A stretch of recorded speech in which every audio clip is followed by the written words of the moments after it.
I'm Tim Ventura, and we're joined today by Dr. Joseph Chapa, Lieutenant Colonel in the U.S. Air Force and author of Is Remote Warfare Moral? Weighing Issues of Life and Death from 7,000 Miles. He served as a Predator pilot, an instructor of philosophy at the U.S. Air Force Academy, and a staff officer at the Pentagon. Joe holds a Ph.D. in philosophy from the University of Oxford and an M.A. in philosophy from Boston College. His work on military ethics has been published in several online, print, and peer-reviewed publications, and he currently serves as a military faculty member at the U.S. Marine Command and Staff College in Quantico, Virginia. Joe, welcome. It is a pleasure to have you with me today. Thank you for your career of service. Let's start out with your book, Is Remote Warfare Moral? And I want to ask what inspired you to write this, and what are some of the biggest moral and ethical issues that you tackle in the book? Well, thanks so much for having me, Tim, and thanks for the great question. Before I get too far, I am a U.S. Air Force officer, but the views I express here are my own. They don't necessarily reflect the DoD or the Department of the Air Force or anybody else. And that's true of what I say here and also what I wrote in the book. So my impetus for writing the book is that I grew up in the Air Force as a Predator pilot. I came out of undergraduate pilot training, volunteered to go fly the Predator remotely piloted aircraft. And there was a discussion going on sort of in academia outside of the military about the ethics of drones, as they're often called. And I kept buying every new book that came out and reading the articles. And I every time I was hoping that someone would write something that reflected my experience. And I kept feeling like they kind of fell short, both on capturing the experience of remote warfare, but also on some of the ethical challenges and ethical arguments. And so I decided at some point I would need to sit down and kind of make my contribution. I ended up doing that while I was in graduate school. I thought this is the most flexibility I'm ever going to have in my schedule, so now's the time. So while I was writing my PhD dissertation, I kind of wrote the book as a side project. And the book is laid out really simply where each chapter tries to tackle a different big question around the ethics of, again, what are often called drone warfare. I try not to use that term. I don't use the term in the book, and I can talk about that if you like. But the big questions I'm trying to tackle are questions about whether being 7,000 miles away from the weapons effects, essentially being outside of the combat environment, what effect does that have on a moral justification for taking life in combat? There are also questions about moral psychology. What does it mean to experience war differently in this way? And what are some of the implications for things like post-traumatic stress or moral injury? And can those empirical psychological factors teach us anything about the moral questions? And then I deal with issues pertaining to the way that the U.S. Joint Force operates. So I think people have in mind this idea that pilots are out doing pilot stuff and ground folks are doing ground stuff. And actually where the integration of those two things, where the pilot is coordinating with the ground force commander, there's actually something really important in that relationship. And so I tried to draw some of that out. And then ultimately at the end of the book, I try to look ahead and try to wrap my arms around what artificial intelligence might mean, not just for airplanes, but more broadly speaking, incorporating artificial intelligence into the combat environment. That's wonderful, because there is a spectrum of technological development here, right? And the impression I have is that America's policies on remote warfare were shaped primarily by need and necessity in the Middle East. But this technology keeps moving forward, it keeps advancing, and I'm wondering if we should re-examine those policies now that we've had a little bit of time to look back at the history of things and perhaps refine them. Yeah, it's interesting that the operational impetus for the Predator is actually, we can find that in the 1990s, so before 9/11, before global war on terror. And in the 1990s, the U.S. Air Force had an operational problem, and it's that they were unable to strike mobile targets. And so this came up in the Kosovo conflict, where there were large mobile weapons that an Air Force aircraft might be able to see, but then by the time they could get that information to an aircraft that could fire a weapon against it, the mobile target had moved on. And so the Air Force began this Predator program, which really began in the intelligence community and then migrated over to the Air Force. It began as a way of solving this operational problem. Hey, how do I put an airplane that can stay aloft long enough to be able to find targets, track them when they move, and then pass that information back to a shooter? And then someone decided, hey, it would be a good idea to arm this weapon system, because then we could do the entire kill chain, all the steps of that kill chain, which we call find, fix, track, target, engage, and assess. We could do that all on board one airplane. And that effort to arm the Predator with a Hellfire missile, that was undergoing testing when 9/11 happened. And so the Air Force decided, hey, testing's complete. Let's wrap up that operational testing and get this airplane to Afghanistan. So as you point out, from that point forward, all of the growth of the Predator and then later the Reaper community took place within the context of the post 9/11 wars of counterterrorism and counterinsurgency. And that had a huge impact on how we understand this weapon system, what people think of when they think about drone warfare. And as I'm sure you've noticed, all of that is being shaken now when we look at the use of drones in the Red Sea, when we look at the use of drones in the war between Russia and Ukraine. The scope of that term, of that remote warfare term or the drone term, that scope keeps getting bigger and bigger and bigger, to where now we're asking that term to cover everything from $100 quadcopters that Ukrainian forces are jerry-rigging explosives to, all the way up to, say, the U.S. Air Force's $100 million intelligence, surveillance, reconnaissance, high-altitude RQ-4 Global Hawk. And so drone warfare can mean a lot of things, and I think it's incumbent upon us to try to be real precise about what questions are we trying to raise, and then what arguments can we use to answer those questions, because it's a pretty broad scope. Everything you've said about the evolution and diversity, I guess, in drone warfare is just so dead on accurate. And, it's, again, these things are surging forward technologically, right? And so we're playing keep up. But I want to go back to the desert for just a moment. In the book, you examine several high-profile cases, such as the killing of Iranian high government official General Qasem Soleimani, and you taking on kind of an interesting moral question there. Should we view these drone attacks as remote airstrikes, or does the precision targeting used take us into the realm of assassinations? It's a great question. The way that I view this is informed largely by Father Ken Himes, who was my thesis advisor in my master's program.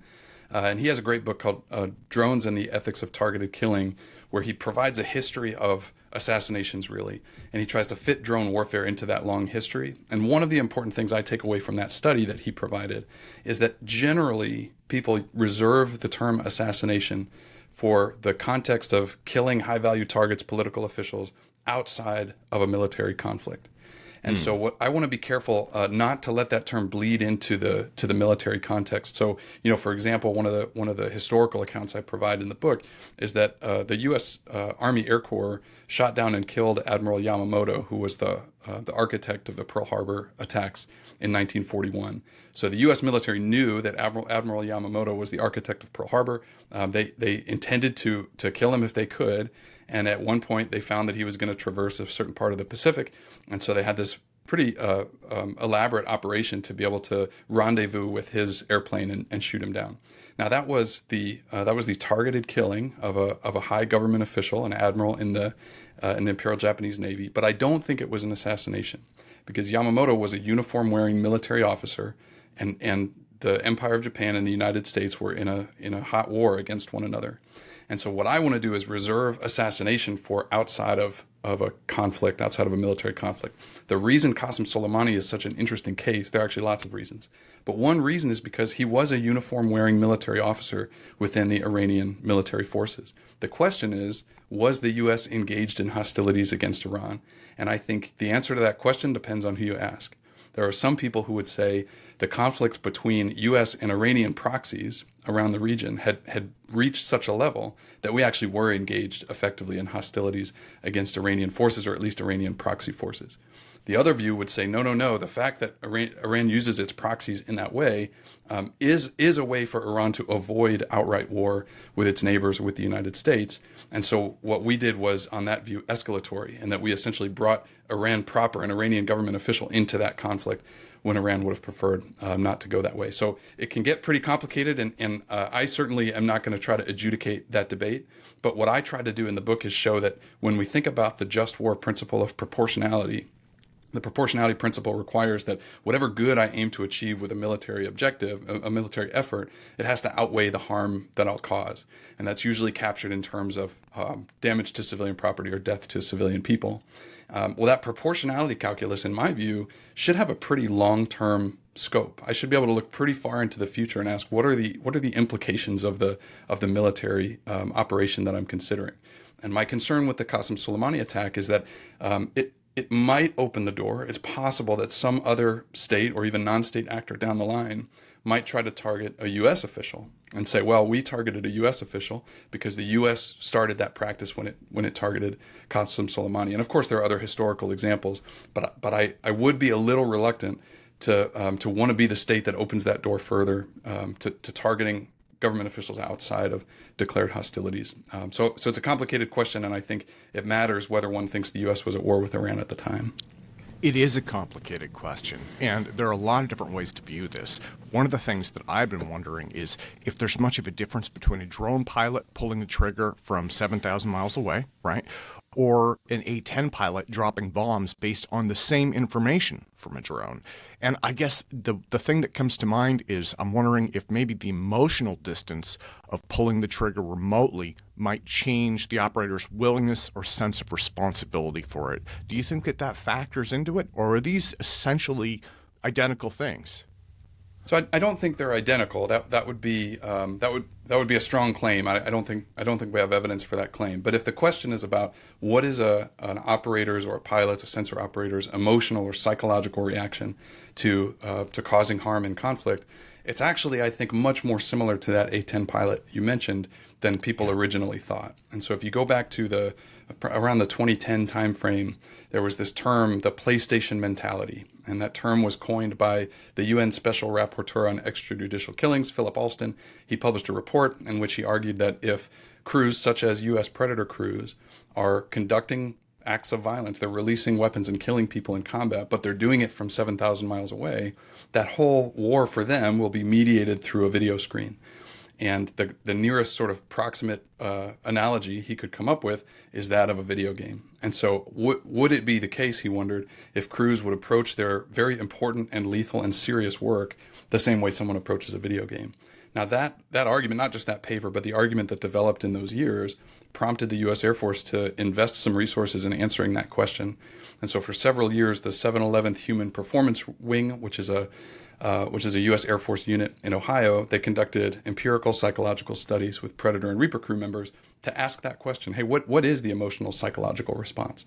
And so the psychological resources available to them were grounded largely in post-traumatic stress. So that's the comparison that they made.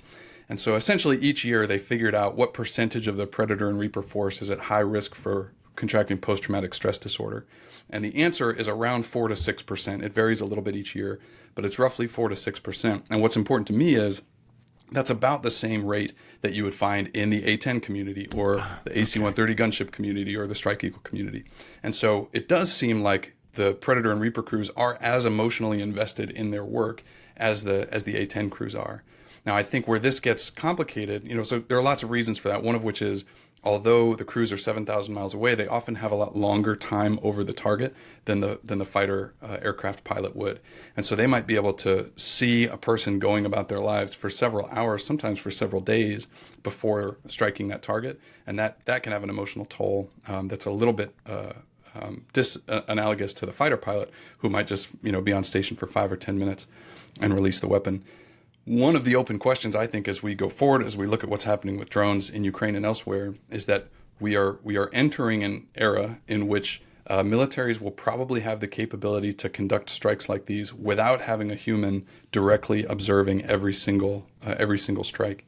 And that does raise questions in my mind about, okay, now what if instead of moving the crew 7,000 miles away in physical distance, what if I move that crew further back in the causal chain that eventually leads to, the pointy end of the spear, the weapon impacting the target?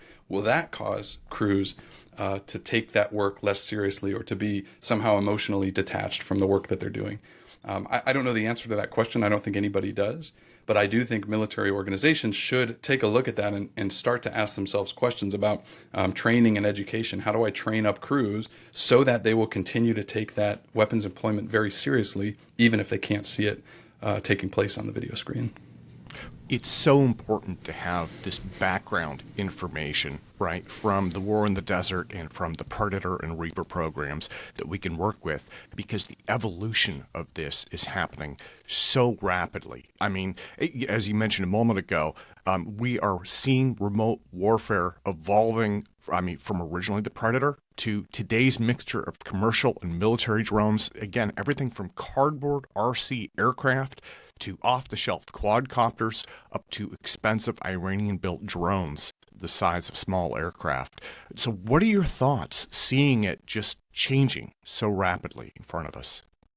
Yeah, I mean, first of all, it is hard to keep up, right? Because it's changing so rapidly, and of course, this is news not just in the military environment, but around the world. Software in general is moving really, really quickly, and so even if the hardware, say that particular drone or quadcopter, might stay the same, 1 year into the next, the rate at which the developers can push software updates to that machine is incredibly fast, probably faster than we've ever seen in the military environment before.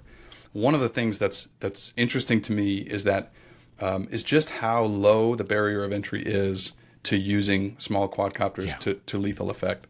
So just one quick story. I had a friend who assumed command of a Reaper squadron in the United States, and I was living in the UK at the time. So I flew in for that ceremony. And if you looked at the local paper, it said new drone squadron activated. Right. So there, the word drone is being used to describe a $20 million warplane. Right, that has crews who are certified as aviators and career professional aviation crews. And then I got on the airplane, flew back to London, and I was expecting the pilot to say, "We're beginning our initial descent," and instead the pilot said, "I've been doing this 20 years. I've never seen this before, but we can't land at London Gatwick because there's drone activity on the airfield." And so we had to divert, and then I had a lovely train ride home after that. But the drone activity on the airfield was a quadcopter that authorities estimated to be about $600. So and it caused multiple billion pounds of disruption for all the flights that got delayed and canceled, and the people who weren't able to make their connecting flights, all of that stuff. Right now, what does it take to be a Reaper pilot in the U.S. Air Force? It takes a ton of training and certification. The barrier to entry in that role is actually pretty high. What does it take to disrupt a major airport and cause billions of pounds worth of damage? It takes $600 and an Amazon account, right, to be able to buy this thing off the internet. That's the barrier of entry that we're looking at when we talk about small quadcopters being used in the combat environment. And as you mentioned, the Ukrainians are using everything from fairly high-end, sophisticated military systems to commercial products that are available off the shelf, even to 3D printed components. Right, people are designing new quadcopters, printing the parts themselves, and then strapping explosives to those quadcopters. So for me, as sort of a professional airman within the U.S. Air Force, this transition from the Predator Reaper days to the current environment is a transition from a fairly selective, highly trained group of people, which is by its nature not going to proliferate very quickly, just because of the training requirements to build that community, to now a place where you could take a person off the street, give them a joystick controller, and with maybe a couple hours worth of training, turn them into a lethal drone operator. That's a big transition, and I think we're going to see that in conflicts around the world for the foreseeable future.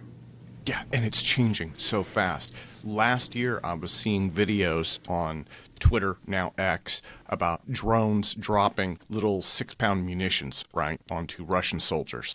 And this year, I'm seeing drone dogfights. And I guess one of the latest changes has been the Russian forces are now putting cameras on top of their drones, at least from what I've read. And so the Ukrainians are now approaching from below, right? So again, rapid evolution in real time, and it's live on social media. That's even more surprising. Yeah, it's interesting. One way to think about, in the military, we talk about these warfighting domains. So historically, the first warfighting domain was the land, and then the next was the sea, and then eventually we figured out the air, right? And we could talk about space and cyberspace and all of these things. But one way to think about the maturity of military operations in a domain is to ask whether they're there to affect something in another domain, or whether they're trying to gain supremacy in that domain in the first place. So if you look at the way that airplanes started about 100 years ago, they really had free reign in the sky. There was nothing to challenge them in the sky. They would fly over the battlefield, maybe drop bombs, maybe drop grenades rather, or maybe provide intelligence to the commander, right? And then somebody along the way figured out, hey, you know what? If I take a pistol with me, I could actually shoot at that other pilot, right? Well, that means that pilot has to start taking a pistol. And then they started bringing long guns so they could shoot farther. Then they started mounting machine guns to the airplanes, right? So now there's this contest for dominance within the air. And whoever wins that contest then has free reign to be able to employ munitions on the ground. Well, what you're describing is that same phenomenon, but happening not over the course of 10 years, but over the course of a year and a half, to where initially drones were able to sort of operate freely. And then there's this move to say, I can counter the drone.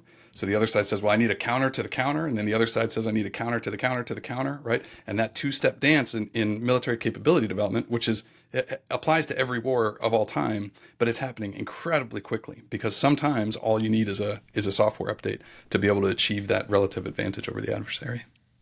Well, that is an amazing segue into my next point, which is basically autonomy and automated weapons, right? And it seems like jamming technology is kind of driving this trend.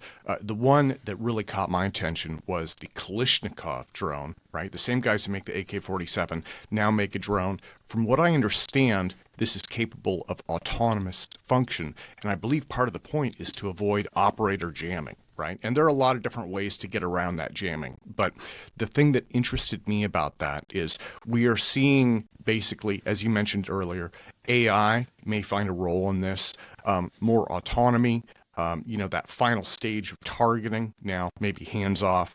And so things are, again, moving forward rapidly.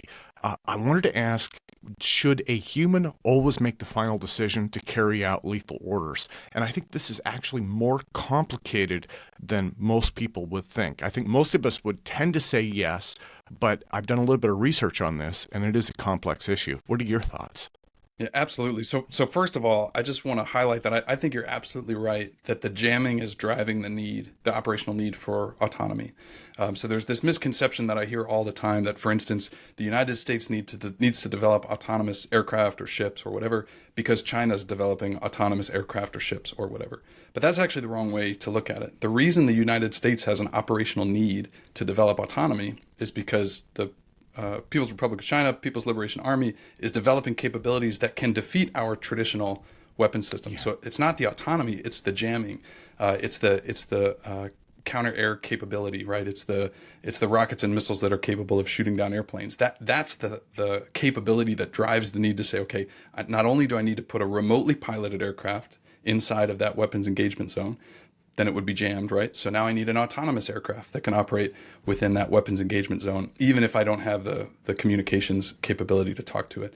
So that's sort of the operational picture. I think you're asking really more of a moral question about whether morality requires us to have a human directly involved in every weapons decision. The short answer, I think, is no, but I want to tell you why I think that.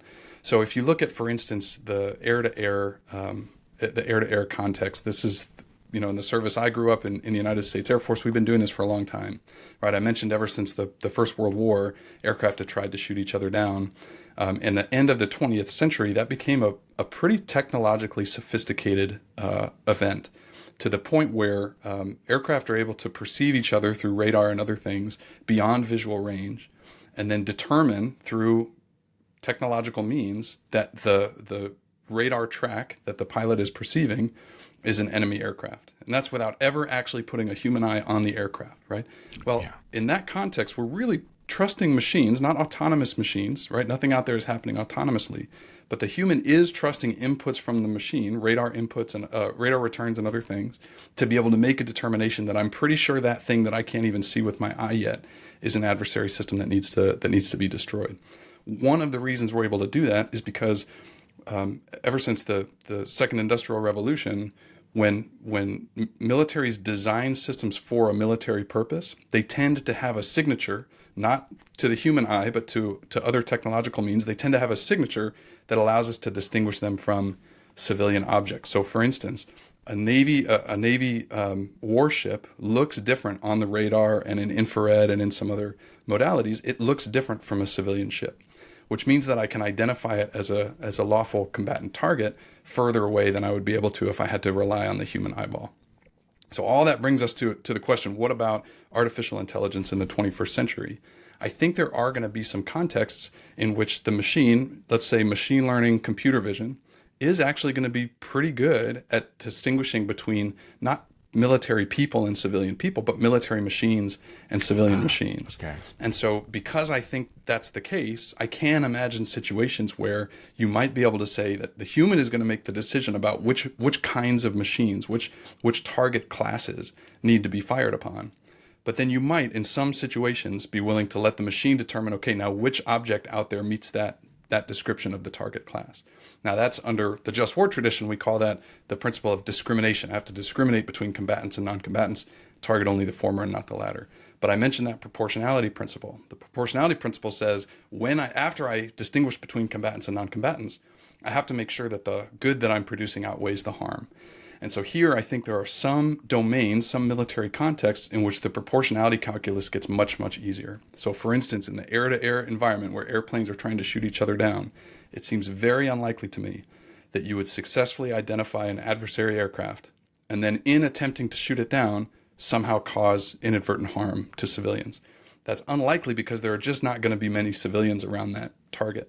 Right? It's possible we could come up with stories where somehow an airliner is flying very closely to a combat aircraft in a war, but that's very unlikely, right?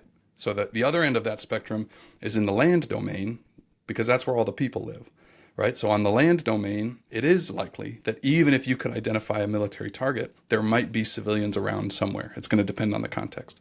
And so my own view here is that militaries such as the United States and others should try to experiment and test and develop these capabilities in those operational contexts where the proportionality calculus takes care of itself, where it's easier. So I'm thinking of the air domain, the sea surface, and then also subsurface, where there's just not a lot of civilian activity to begin with.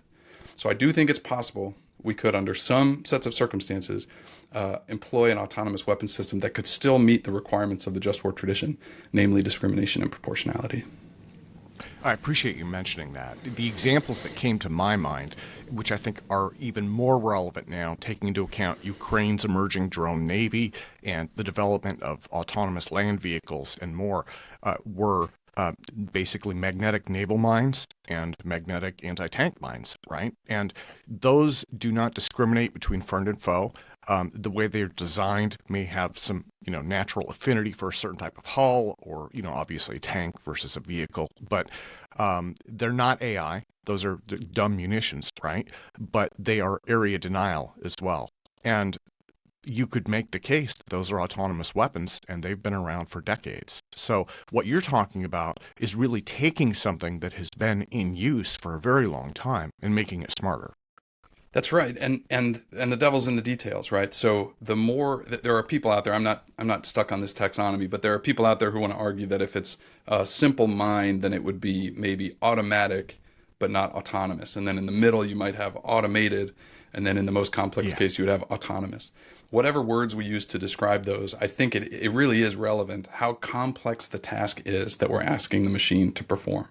And so as another example, in the air-to-air environment, when a fighter pilot releases an AIM-120 AMRAAM, that's an advanced medium-range air-to-air missile, the pilot determines what target to strike.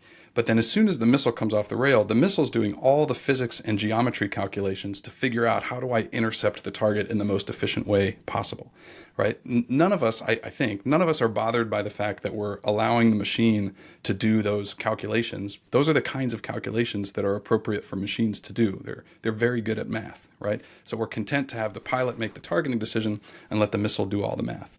Well, when we start talking about a complex operational environment where there's maybe jamming, where we can't always communicate with the systems, the complexity of the task that we're asking that machine to solve gets higher and higher. And that's where I would rather draw the threshold. So rather than say I always need a human in the loop, I have problems with that terminology, but there are lots of people who want to commit to that. Rather than look at it that way, I would want to say, what is the level of complexity of the task that we're willing to give to the machine? Because as you say, some tasks we're perfectly content to have machines perform, right? If it's a contact plate mine, right, where two pieces of metal, when they touch each other because somebody steps on it or because a tank rolls over it, that's very simple. We're content with machines doing that simple kind of task. But when we start talking about employing a system in a denied environment, especially say on the land domain where there are civilians around, all of that starts to get really complex. I would rather draw the border around the level of complexity that we're asking the machine to perform. One of the things that does worry me a little bit is the rapid development of artificial intelligence, which is in many ways unpredictable, right? I mean, you have like ChatGPT hallucinations and things like that are making headlines all the time, while simultaneously there is this development of autonomous weapons. And so I know it sounds odd, but there's this Skynet scenario, right, from the Terminator movies that is in the back of my head where I'm saying, we've got two different paths of technology, and they are in some ways converging. I'm sure they will in the future, and they're both somewhat unpredictable. Is that a concern for you? So I'm not concerned about the Skynet scenario in the context of military capability development. And part of the reason for that is because if you look at where we are right now today relative to where we were, say, during the Cold War, in the Cold War, the United States saw itself in great power competition with the Soviet Union, and it dumped a lot of money into capability development for the military, but also for other things. And so the U.S. government really was leading a lot of the technology development. And then when those technologies matured, they had spillover effects into the rest of society. So the best example is probably the global positioning system. We all use GPS every day, right? On our phones and our cars and some of our watches, right? That was a military technology that was designed for a military purpose that ended up having benefits to the rest of society. Those roles have swapped in the AI era that we're in now. If you look at the capital that companies like Google or Microsoft or OpenAI or IBM, right? People who are heavily invested in developing large, expensive models. The capital that they're getting from the civilian sector, the non-government sector, is far greater than what the public sector would be able to contribute, right? So now, before you had the Pentagon or the federal government sort of leading technology development, now you have the U.S. federal government as kind of a fast follower to what industry is doing. So if we were to get to a place where AI becomes so powerful that it runs amok, I don't anticipate that coming out of the Pentagon. I would anticipate, if anything, that would come out of Silicon Valley because that's where the leading technology is right now. I'm not a big doomsday guy on the AI development stuff, but I do think industry is going to be ahead of the military, specifically on AI for the foreseeable future. So for me, the bigger concern is not Skynet, is not a superhuman, a military capability that has superhuman intelligence or something. Instead, I think the concern would be fielding systems irresponsibly too quickly, right, without doing the test and evaluation that's required to make sure that they're going to perform in the way that we expect, right? As you say, these high-end AI systems come with uncertainty. Hallucinations is one term for large language models, right? So what I would want to do is bound that uncertainty to the greatest extent possible through good test and evaluation practices. And I think you're seeing the U.S. try to do that. So for instance, the U.S. DoD directive that covers autonomy and weapons systems is called 3000.09. It's publicly available. You can look it up. Okay. It was first published in 2013, but as you'll recall, in 2013, we were seeing some development in AI, but it was limited. And then in that ensuing decade, that's when we got advanced machine learning, ChatGPT, right? That's when it really took off. And so that document was scheduled to be re-released at the 10-year point. So it just came out again in 2023, and they incorporated into that document the DoD's AI ethical principles, right? So to me, that signals that the DoD policy world recognizes that AI and autonomy might converge, as you say, but they're building in those safeguards to make sure that we're not fielding systems that are too immature or too untested. And I think that's the right approach. That's reassuring to hear. And on that note, I want to thank you so much for your time today, Joe. And again, I want to thank you for your career of service and doing everything that you have done, not only as a Predator pilot and helping to educate our service members, but also helping to outline the moral and ethical implications of this rapidly evolving technology. So let me close by asking what is coming up for you in the next few months? And as this technology continues to evolve, are you thinking about doing a sequel to the book? Yeah, it's a great question. I'd really like to expand the scope for the next book and start to look at AI more generally. So not just in the military context, but more to follow on that. That's still in the very early stages. And otherwise, I'm heads down. I'm doing a little writing here and there and trying to teach students well. And I'll appreciate the kind words. I'll take the compliment.